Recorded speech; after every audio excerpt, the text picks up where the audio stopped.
السلام علیکم ورحمۃ اللہ وبرکاتہ۔ رب اشرح لی صدری ویسر لی امری واحلل عقدۃ من لسانی یفقہوا قولی۔ اللہم صلی وسلم علی نبی محمد۔ جی ماہا فہد اسپرچول لیڈرز کی جانب سے آپ کی خدمت میں حاضر ہے۔ کیا حال ہے آپ سب لوگوں کا؟ امید ہے آپ سب لوگ ایمان اور صحت کی بہترین حالت میں ہوں گے۔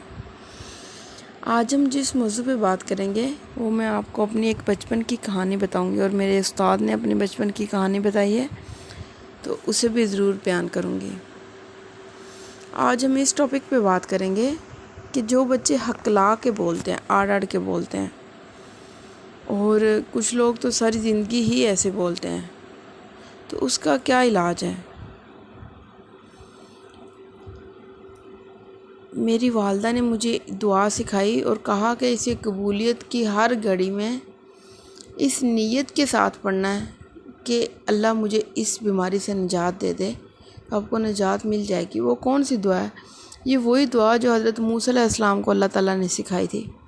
حضرت موسیٰ علیہ السلام جب فرعون کے گھر میں تھے تو ایک دن فرعون کی داڑھی کو ہاتھ ڈال لیا، تو فرعون نے کہا کہ یہ تو وہی ہے جو میری بادشاہت پر جو ہے وہ غلبہ پائے گا۔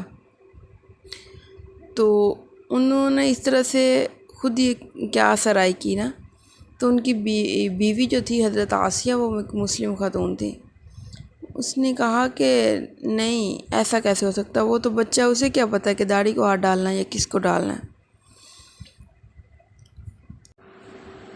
فرعون نہیں مانا، تو آسیہ نے ایک تجربہ کیا اور کہا کہ میں ابھی ایک پلیٹ میں جو ہے وہ کوئلے رکھ دیے اس کے آگے، اور ایک پلیٹ میں جو ہے وہ ہیرے رکھ دیے، تو دونوں جلتے ہیں، ہیرا بھی جلتا ہے۔ تو کہا کہ اب اسے کیا پتہ اس میں سے کوئلہ کون سا اور ہیرا کون سا ہے، اگر تو کوئی سمجھدار ہوا وہ تو ہیرا پکڑے گا، لیکن بچے کو کیا پتہ۔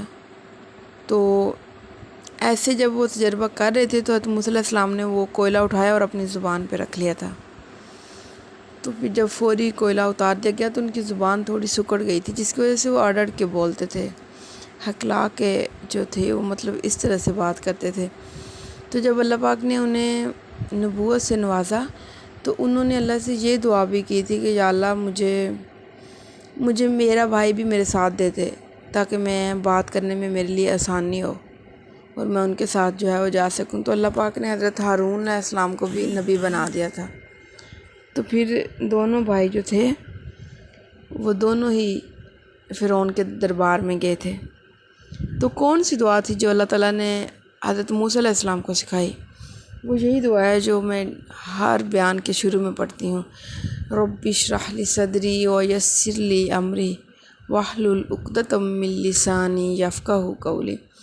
رب اشرح لی صدری، اے میرے رب میرا سینہ کھول دے،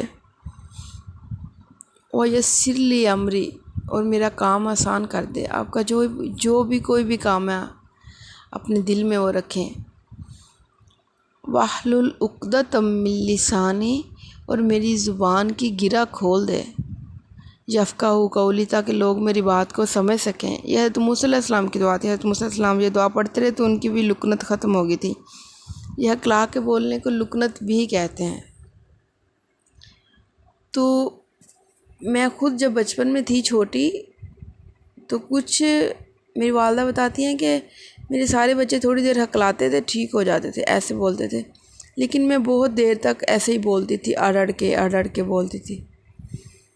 تو پھر جب میں بڑی ہوئی تھوڑی ہوش و واس میں، تو میری والدہ نے مجھے یہ دعا سکھا دی اور کہا کہ قبولیت کی ہر گھڑی میں آپ نے یہ دعا پڑھنی ہے، کیونکہ جب بندہ اس طرح سے بولتا ہے لکنت زدہ زبان سے تو بہت زیادہ امبیرسمنٹ بھی فیل کرتا ہے، دوستوں میں، گھر میں یا جہاں بھی، اور بہت سارے لوگ تو اس کا مذاق بھی اڑاتے ہیں، جو کہ بہت ہی بری بات ہے۔ تو انسان خود بھی جو ہے وہ تکلیف اٹھاتا ہے کہ اس سے وہ بات نہیں نکلی۔ تو انہوں نے مجھے کہا قبولیت کی ہر گھڑی میں، قبولیت کی وہ گھڑیاں جو ہمیں پتہ چل جاتا ہے، جس طرح سے جمعے والے دن عصر سے مغرب تک اس درمیان قبولیت کی گھڑی ہوتی ہے، بارش ہو رہی ہے تو قبولیت کی گھڑی ہے، فرض نماز کے بعد قبولیت کی گھڑی ہے۔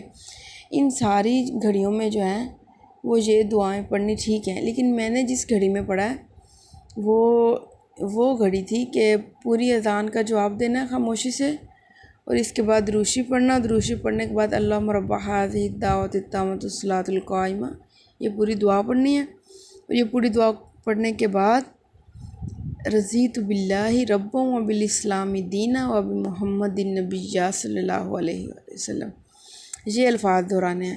تو اللہ کے نبی صلی اللہ علیہ وسلم نے فرمایا جس نے پوری اذان کا جواب دیا اور دروشی پڑھا، اس کے بعد دعا پڑھی، اور اس کے بعد یہ دعا پڑھی، تو اللہ کہتا ہے کہ مجھ پہ حق ہو جاتا ہے کہ میں اس شخص کو راضی کروں۔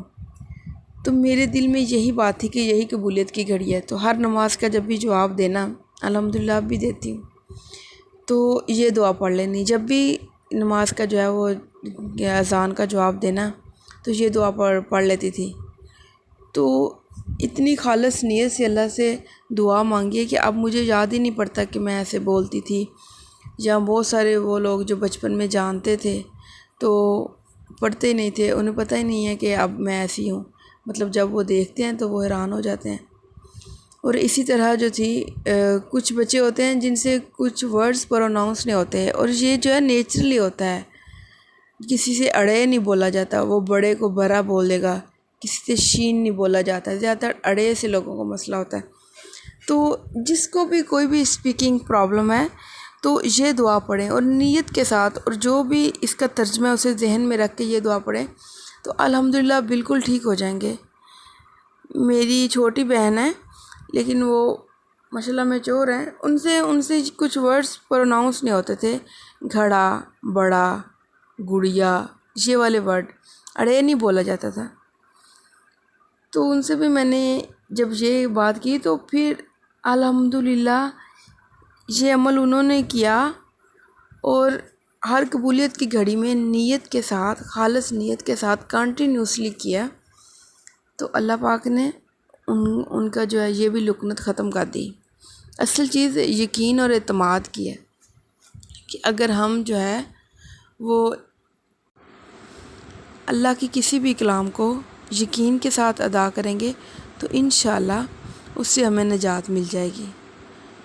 اور میں نے یہ دعا بہت سارے لوگوں کو بھی بتائی ہے، تو میں نے سوچا کہ کیوں نہ آج آپ کے ساتھ بھی شیئر کروں۔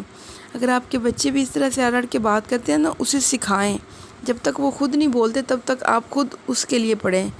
اس طرح سے ہم بچوں کے لیے دودھ پینے کی دعا پڑھتے ہیں، چھوٹے بچوں کو جب کھانا کھلاتے ہیں، کھانا کھانے کی دعا، دودھ پینے کی دعا، وہ ہم خود پڑھتے ہیں، خود پڑھتے رہیں، لیکن جب وہ خود پڑھنے کے قابل ہو جائیں پھر انہیں سکھائیں، تو وہ بھی سیکھیں اور آپ بھی اپنے بچے کے حق میں دعا کریں۔ تو جو بھی خلوص نیت کے ساتھ یہ دعا پڑھتا رہے گا تو آزمودہ عمل ہے کہ جو ہے وہ آپ بالکل ٹھیک ہو جائیں گے۔ وما علینا الا البلاغ المبین۔ السلام علیکم ورحمۃ اللہ وبرکاتہ۔